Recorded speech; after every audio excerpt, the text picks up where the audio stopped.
Welcome, dear listener, to a place of warmth and wonder. Before we begin our journey together, I invite you to settle yourself comfortably. Perhaps you're nestled beneath soft blankets or curled in your favorite chair by the window. Take a moment now to breathe deeply. Let the tensions of the day dissolve like sugar in warm tea.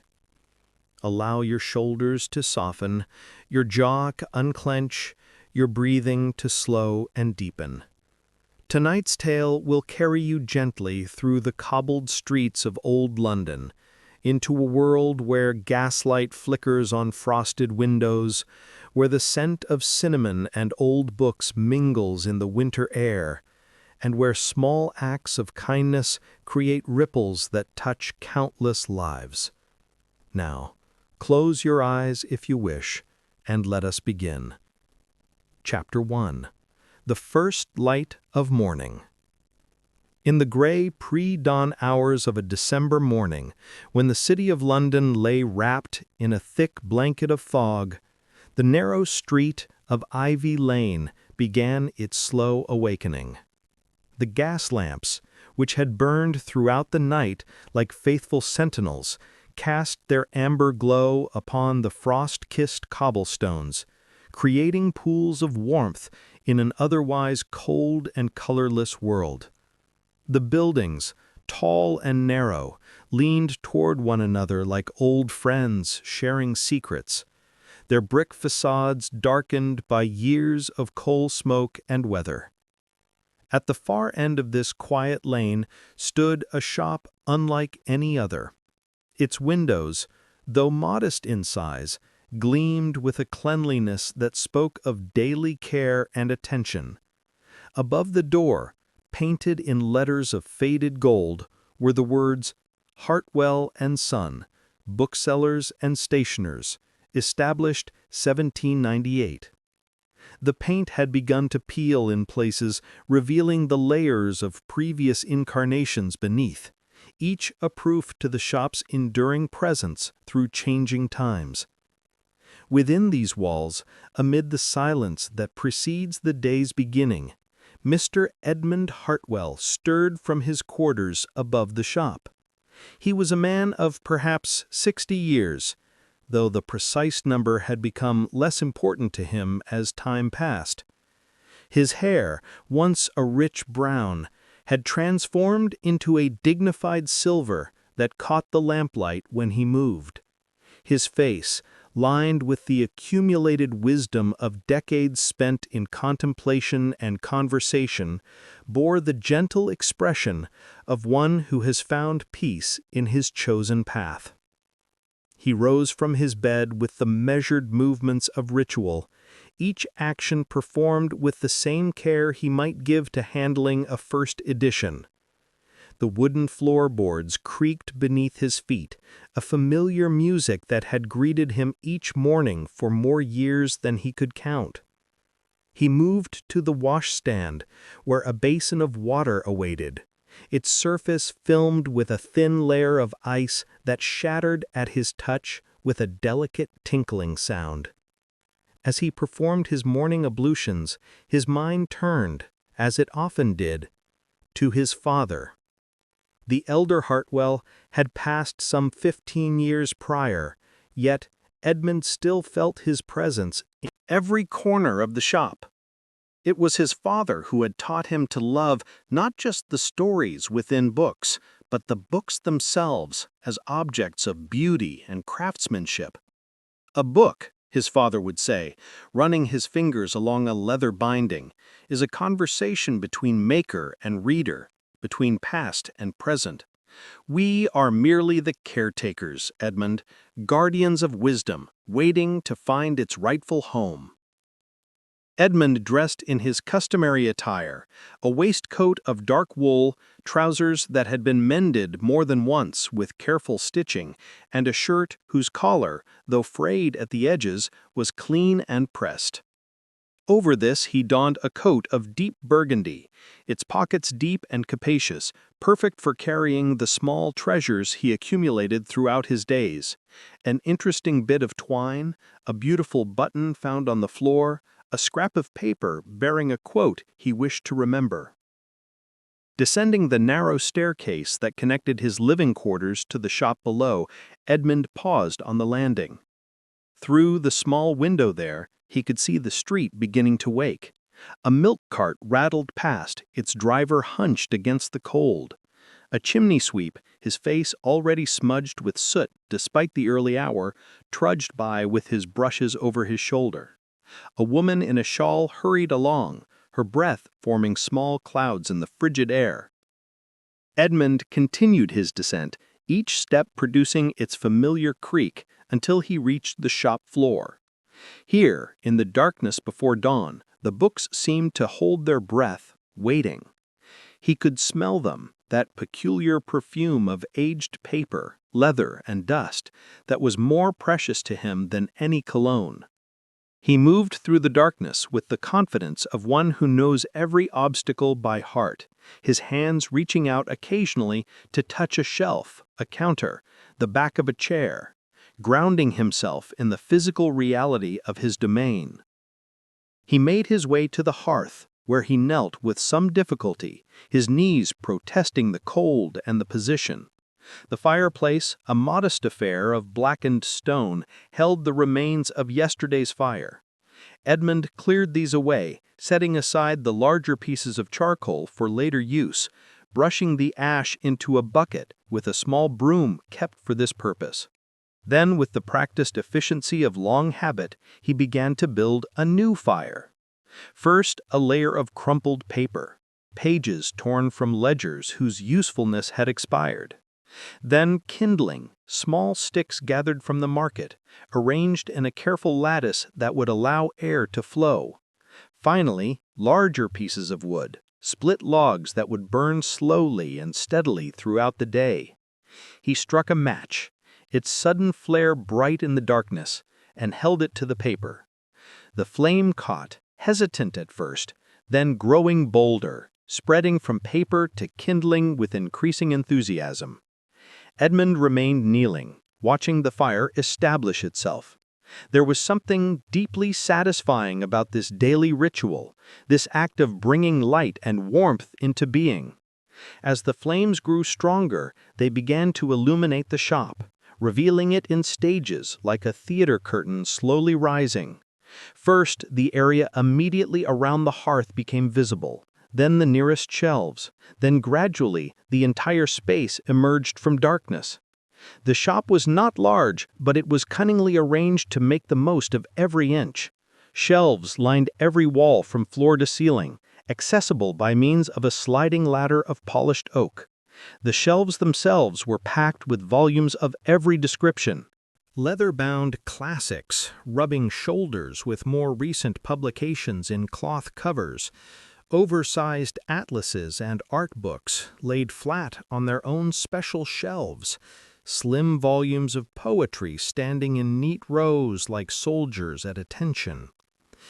In the center of the shop stood a large table, its surface scarred by years of use. Here, customers could examine their potential purchases, spreading out maps or comparing different editions. Around this table were arranged several comfortable chairs, mismatched in style, but unified in their obvious comfort. Edmund believed in allowing his customers time to browse, to sit, to read a few pages before committing to a purchase. Books choose their readers as much as readers choose books, he would often say. Sometimes the introduction requires a proper courtship. As the fire grew stronger, Edmund rose and began his morning tour of the shop. This was another ritual, performed each day before opening. He moved along the shelves, his fingers trailing across the spines, checking that all was as it should be. Here and there he would pause to straighten a volume that leaned too far, or to pull forward a book that had been pushed too far back. It was like tending a garden, he thought, this constant care and attention. Near the poetry section, he discovered a volume that had fallen behind the others. He retrieved it carefully, bringing it into the firelight to examine. It was a collection of Wordsworth, bound in green Morocco leather, its pages edged in gold. He opened it carefully, noting with pleasure that the binding was still tight, the pages clean and crisp. On the fly-leaf was written, in a careful feminine hand, "To my dearest Margaret, that she might know the beauty that surrounds us. With eternal affection, J.P., December 1847." Edmund stood for a moment, holding the book gently, wondering about Margaret and J.P. Had they married? Had their love endured? What had become of Margaret that her cherished gift now resided in his shop? These questions, unanswerable though they were, gave the book additional value in his eyes. Every volume had a story beyond the one printed on its pages, a human story of hopes and dreams, of gifts given and received, of knowledge sought and wisdom gained. He placed the Wordsworth in a position of prominence on a shelf dedicated to particularly fine bindings, where it would catch the eye of the right customer. For Edmund believed deeply that books had destinies, that they made their way through the world finding the readers who needed them most. His role was simply to facilitate these meetings, to serve as an intermediary between book and reader. The shop was warming now, the fire having taken solid hold. He moved to the windows, drawing back the heavy curtains that had kept out the night's cold. The street outside was lighter now, though the sun had not yet risen. The fog remained, but it was thinning, becoming less a solid wall and more a gauzy veil through which the world could be glimpsed in soft focus. He unlocked the front door and stepped outside, breathing deeply of the cold morning air. The transition from the warm shop to the frigid street was shocking, but not unpleasant. It reminded him that he was alive, that he existed in a world of sensations and experiences. Bent to retrieve the milk bottles that had been left on his doorstep, their contents frozen solid, the cream pushed up and out of the bottles in small frozen towers. As he straightened, he noticed a figure approaching through the fog. It was Samuel, the lamplighter, making his morning rounds to extinguish the gas lamps now that daylight was approaching. Samuel was a man of indeterminate age, somewhere between 30 and 50, his face weathered by constant exposure to the elements. He wore a long coat that had once been fine, but now was patched and worn, and he carried his long pole with the hook at the end, used to open the lamp enclosures and turn off the gas. "Good morning, Mr. Hartwell," Samuel called out, his voice cheerful despite the early hour and the cold. "Another fine winter's day dawning, I see." Edmund smiled. Samuel always referred to every day as fine, regardless of the weather. It was one of the qualities Edmund most admired about the man, this determined optimism in the face of circumstance. "Good morning, Samuel. Will you stop in for a cup of tea once you've finished your rounds? I'll have the kettle on." Samuel's face brightened. "That's most kind of you, sir. I believe I shall. These old bones could use a warming, and there's no better place for that than your shop." Edmund watched as Samuel continued down the street, methodically extinguishing each lamp. There was something almost ceremonial about the way he worked, treating each lamp with the same care and attention as if each were equally important to the city's well-being, which, Edmund supposed, they were. The lamplighters were the unsung guardians of London's nights, keeping the darkness at bay, making the streets safe for those who must travel after sunset. Returning inside with his frozen milk, he set about preparing his morning tea. He kept a small spirit stove in the back room for this purpose, along with a battered kettle that had served him faithfully for decades. While the water heated, he arranged cups on a small tray, one for himself and one for Samuel, along with a small jug for milk and a bowl of sugar. He had no biscuits to offer, but there was half a loaf of bread from yesterday, still fresh enough, and a small pot of jam. The kettle began to sing, and Edmund prepared the tea, measuring the leaves carefully into his brown teapot. The ritual of tea-making was as important to him as any other part of his morning. There was something deeply civilizing about it, something that connected him to countless others across the empire who were, at this very moment, performing the same ritual. It was a small act of order imposed upon the chaos of existence. As the tea steeped, Edmund moved to his desk, a massive oak affair that sat in the corner of the shop, positioned to allow him a view of both the entrance and the majority of the shelves. The desk's surface was covered with the detritus of his trade: order forms, invoices, catalogs from other booksellers, correspondence with customers and suppliers. He began to sort through this material, setting aside items that required immediate attention, filing others for later consideration. Among the papers, he found a letter that had arrived the previous day, but which he had not yet opened. The envelope was of good quality paper, the address written in a clear, educated hand.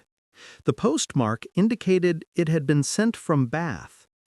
Edmund slit the envelope with his letter opener, a silver implement given to him by his father, and withdrew the letter within.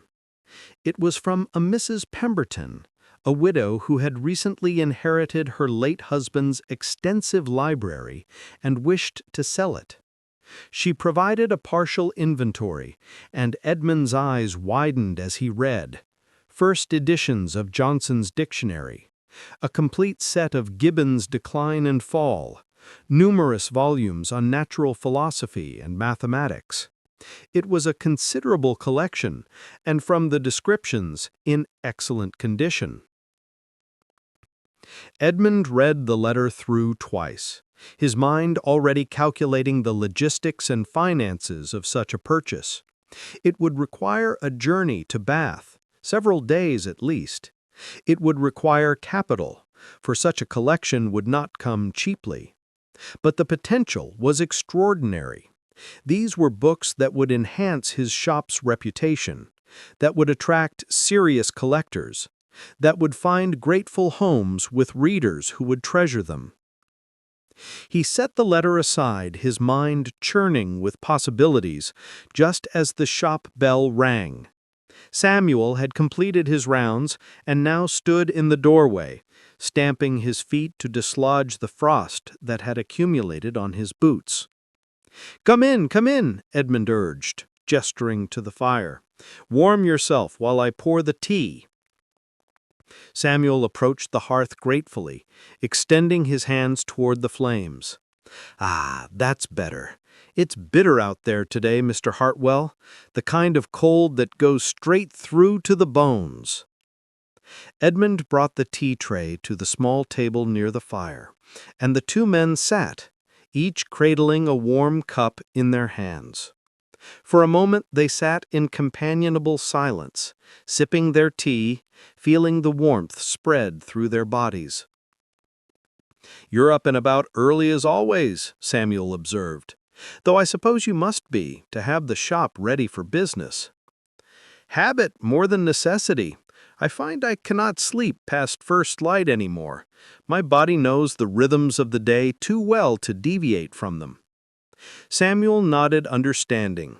"It's the same for me, though my day begins even earlier. I'm out lighting the lamps before most folks have thought of stirring. But I don't mind it. There's something peaceful about the city before it wakes, something honest. You see it as it truly is, without all the rush and noise." "You're a philosopher, Samuel," Edmund said with a smile. "Just a working man, sir, same as always. But the work gives you time to think, I'll grant you that. Walking the same streets night after night, year after year, you come to know them in a way others don't. You see the changes, the small ones that most people miss. A new shop opening, and old one closing. A family moving in, another moving out. The city's like a living thing, always changing, always the same. Edmund listened with genuine interest. He had always believed that wisdom could be found anywhere, that the most profound insights often came from unexpected sources.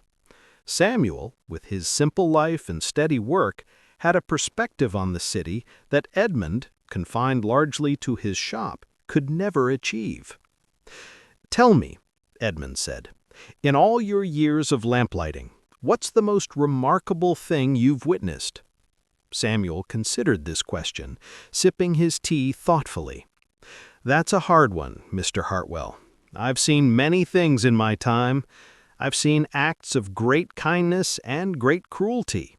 I've seen the wealthy step over the poor as if they were nothing, and I've seen the poor share their last crust with someone worse off than themselves." He paused, staring into the fire. "But if I had to choose one moment, I think it would be this. It was a winter night, much like this one, bitter cold. I was making my rounds when I came upon a young woman, couldn't have been more than 20, sitting on a doorstep with a baby in her arms. She was crying, not loudly, but quietly, the way people cry when they've given up hope." Samuel's voice had grown softer, and Edmund leaned forward, drawn into the story. "I stopped and asked if she needed help. She told me she'd been turned out by her landlord, had nowhere to go, no money, no family. The baby was sick, she said, needed medicine, but she had no way to get it. I stood there, not knowing what to do. I'm not a rich man, Mr. Hartwell, as you know. I couldn't solve her problems, but I couldn't just walk away either." "What did you do?" Edmund asked quietly. "I took her to a shelter I knew, run by some church ladies. They took her in, got medicine for the baby.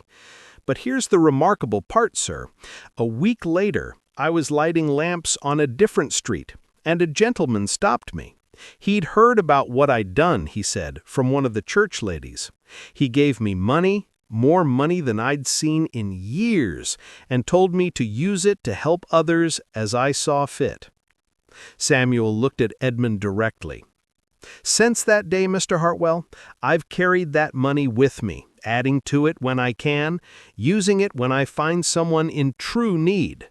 That young woman, she got back on her feet, found work, the baby recovered, and all because people chose kindness over indifference. That's the remarkable thing, sir. Not any single act, but the way kindness ripples outward, touching lives we'll never know about." Edmund found himself deeply moved by this story. Here was Samuel, a man of modest means and humble station, quietly making the world better in his own way. It reminded Edmund of why he loved books so much. They too were acts of kindness rippling outward, touching lives in ways their authors could never fully know. "You're a good man, Samuel," Edmund said simply. Samuel shook his head. "Just doing what any decent person would do, sir. We're all in this world together. Might as well try to make it a bit better while we're here." They finished their tea in comfortable silence, each lost in his own thoughts. Finally, Samuel rose, thanking Edmund for the hospitality. "I should be getting home. The wife will have breakfast waiting, and I need a few hours' sleep before the evening rounds begin." Edmund walked him to the door, watching as the lamplighter disappeared into the thinning fog. Then he turned back to his shop, to the day's work that awaited him, feeling somehow lighter, more hopeful than he had before their conversation. Chapter 2. The Morning Customers. The morning unfolded with the steady rhythm Edmund had come to expect. The shop bell rang at intervals, admitting customers who browsed with varying degrees of purpose. Some knew exactly what they wanted, approaching the counter with specific requests. Others wandered the aisles in a kind of trance, running their fingers along the spines, pulling out volumes at random, reading a page here, a paragraph there, lost in the peculiar magic that only bookshops can create.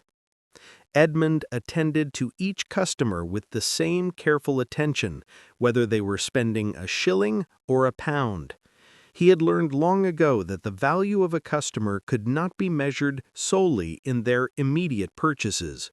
The young clerk who could only afford a penny dreadful today might become the prosperous merchant who ordered complete sets tomorrow. But more than that, Edmund believed that every person who entered his shop deserved respect and kindness, regardless of their station or means. Around mid-morning, a woman entered whom Edmund recognized immediately, though he had not seen her in several months. Mrs. Eleanor Ashford was the widow of a barrister, a woman of considerable education and refined tastes.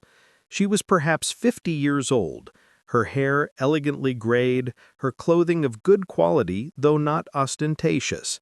She moved through the world with the quiet confidence of someone secure in her place within it. "Mrs. Ashford," he greeted her warmly, "what a pleasure to see you again. It has been too long." "Mr. Hartwell," she replied, her face brightening with genuine pleasure. "Indeed it has. I've been traveling, you see. My sister in Edinburgh has been unwell, and I spent the summer and autumn with her. But I'm back in London now, and I find I've quite missed your shop. I hope your sister is improved?" "Much better, thank you for asking. The crisis has passed, and she's regained much of her strength. But enough about my travels. I've been thinking, during my time away, about a particular book I read in my youth. I wonder if you might help me find a copy." "I shall certainly try. What is the title?" Mrs. Ashford's expression became thoughtful, almost wistful. "That's just the trouble. I cannot quite remember. It was a novel, I'm certain of that, about a young woman, an orphan, who becomes a governess. There was a great house, and a mysterious master, and secrets hidden in the attic. It was all quite Gothic and thrilling. I must have been 14 or 15 when I read it, and it made a profound impression on me." Edmund smiled. "I believe you're thinking of Jane Eyre by Charlotte Brontë, published under the pseudonym Currer Bell, though her true identity is now well known." Mrs. Ashford's face illuminated. Yes, that's it exactly. Jane Eyre. How could I have forgotten the title? I can still remember passages from it, the emotions it evoked. I would dearly love to read it again, to see if it affects me the same way now as it did then. "Let me see what I have," Edmund said, moving toward the section where he kept novels by contemporary authors. His fingers walked along the spines, searching. "Ah, here we are. I have 2 copies, actually. This one is a recent edition, still in good condition. And this one," he pulled down a second volume, "is a first edition, quite rare and valuable." Mrs. Ashford examined both carefully. "What do you think, Mr. Hartwell? Which should I choose?" "That depends on what you value," Edmund replied. "The newer edition is perfectly readable, well printed, affordable. The first edition is a piece of literary history, something to treasure and perhaps pass down, but it's considerably more expensive." Mrs. Ashford held the first edition gently, opening it to read the opening lines. "There was no possibility of taking a walk that day," she read aloud. "Oh, it all comes rushing back. The bleakness of that opening, and then the warmth of the friendship with Helen Burns, and the passion of the romance with Mr. Rochester." She looked up at Edmund. "I'll take the first edition. Money is, thankfully, not an obstacle for me, and I believe this book deserves to be treasured. It's more than just a novel to me. It's a connection to my younger self, to a time when the world seemed full of infinite possibility." As Edmund wrapped the book carefully in brown paper, Mrs. Ashford continued talking, her words flowing with the ease of someone speaking to a trusted friend. "You know, Mr. Hartwell, I've been thinking a great deal lately about the books that shaped me. Not just the facts they taught or the stories they told, but the way they changed how I saw the world and my place in it." "Jane Eyre was one of those books?" Edmund asked, tying the package with string. "Very much so. You must remember, when I read it, I was a girl of limited means, dependent on the charity of relatives. My father had died, you see, leaving debts rather than an inheritance. My mother and I were taken in by her brother, a kind man, but one who made clear that we were there on sufferance. Reading about Jane, who was also poor and dependent, but who refused to let that define her worth, who insisted on her dignity and her right to love and be loved, it gave me courage." Edmund handed her the wrapped book, and she clutched it to her chest. "I hope," he said softly, "that reading it again brings you joy." "I'm certain it will. Thank you, Mr. Hartwell, not just for the book, but for maintaining this wonderful shop. Places like this are becoming rare, I fear. So many shops now are focused solely on profit, on selling as much as possible as quickly as possible. They've forgotten that books are more than mere commodities." After Mrs. Ashford departed, Edmund found himself reflecting on her words. She was right, of course. The world was changing, becoming faster, more commercial, more focused on quantity over quality. But here, in his small shop on Ivy Lane, he was determined to maintain the old ways, to treat books with the respect they deserved, to give his customers time and space to discover what they truly needed. The next customer was a stark contrast to Mrs. Ashford. A young man, barely 20, entered the shop with the awkward energy of youth. His clothes marked him as a clerk or apprentice of some kind, respectable but far from prosperous. He had the anxious look of someone on an errand of great importance. "Excuse me, sir," he addressed Edmund, his voice cracking slightly. "I'm looking for a gift for a young lady." "I see," Edmund replied, keeping his expression neutral and encouraging. "What sort of book does she enjoy?" The young man's face flushed. "That's just it, sir. I don't rightly know. We've only spoken a few times, but she seems very clever, very educated. I want to give her something that will show I respect her mind, if you understand me." Edmund did understand. This was a young man trying to court a young woman, wanting to distinguish himself from other suitors through his choice of gift. It was a situation Edmund had witnessed countless times over the years, and he never tired of it. There was something touching about the earnestness, the hope, the vulnerability of young love. "Tell me about her," Edmund suggested. "What does she talk about when you speak?" The young man thought carefully. "She mentioned once that she enjoys walking in parks, observing nature. And she said something about wishing she could travel, see more of the world, but she seemed sad about it, like she didn't think it would be possible." Edmund nodded slowly, an idea forming. "I think I have just the thing." He moved to a shelf and pulled down a volume. This is a collection of essays about the natural world, written by various authors. It includes descriptions of landscapes from across the globe, beautiful prose about mountains and forests and seas. For someone who loves nature but cannot travel, it might offer a kind of vicarious journey. The young man took the book reverently, opening it to a random page. He read silently for a moment, then looked up with shining eyes. "It's perfect, sir. This is exactly right. How much do I owe you?" When Edmund named the price, the young man's face fell slightly. It was clearly more than he had hoped to spend, but after a moment's hesitation, he nodded firmly. "I'll take it. She's worth it."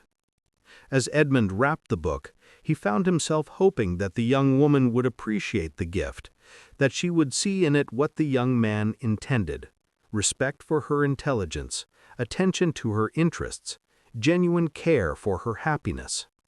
He hoped that their story would be a happy one.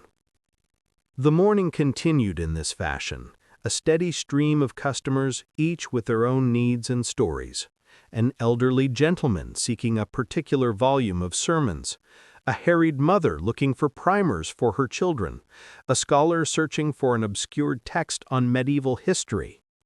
Edmund attended to each with equal care, drawing on his deep knowledge of his inventory and his even deeper understanding of human nature.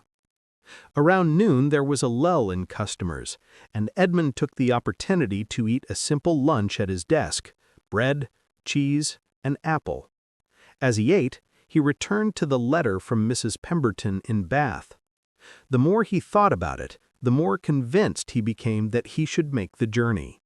The collection she described was too valuable, too significant to let slip through his fingers. But it would require careful planning. He would need to arrange for someone to mind the shop in his absence. He would need to secure sufficient funds for the purchase. He would need to organize transportation for the books once acquired. It was a considerable undertaking, but Edmund felt a thrill of excitement at the prospect. Such opportunities came rarely, and he had not embarked on a buying trip in several years. His thoughts were interrupted by the bell, and he looked up to see a figure he had not expected: a child, a girl of perhaps 8 years old, standing just inside the door, looking uncertain and a bit frightened. She was poorly dressed, her coat too thin for the weather, her boots worn through at the toes. But her face was clean, and her hair, though tangled, had been recently brushed.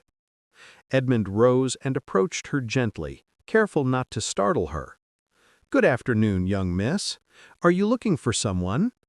The girl shook her head, then seemed to gather her courage. "Please, sir, I'm looking for a book, but I don't have much money. Just this." She held out a small hand containing 3 pennies and a few farthings. Edmund's heart squeezed with compassion. "Well, let's see what we can find for that sum. What kind of book would you like?" "A storybook, sir, with pictures if possible.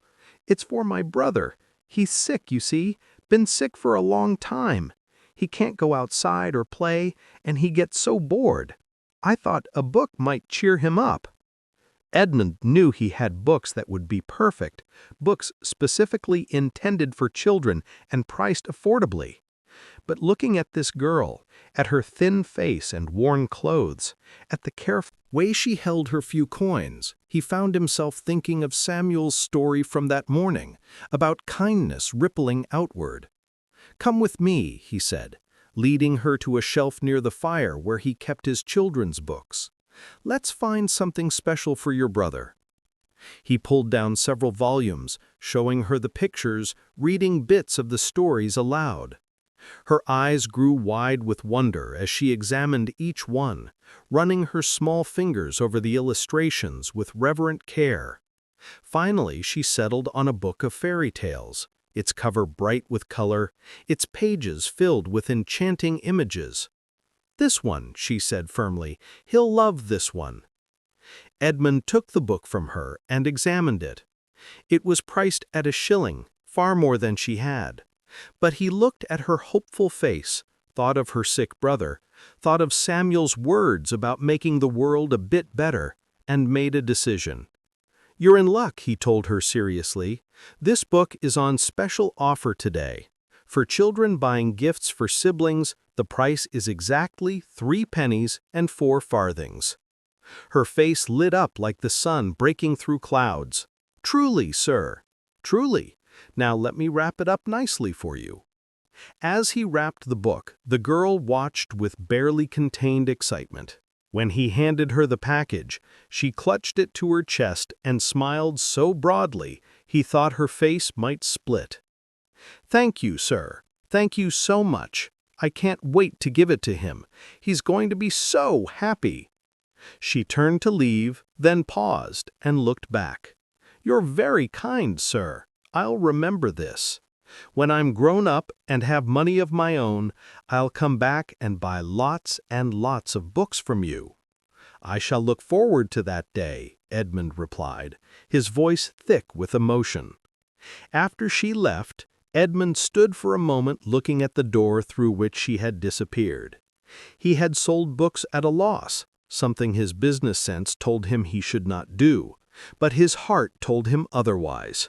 That child's joy, her brother's delight when he received the gift, the memory she would carry of kindness shown when needed, these things had a value that could not be calculated in pounds and shillings.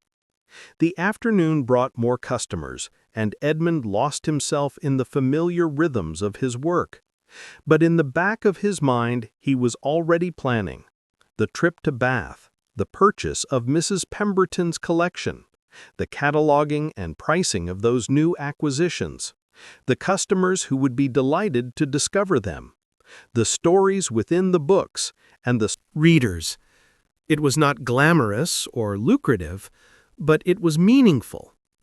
It was, in its own quiet way, important.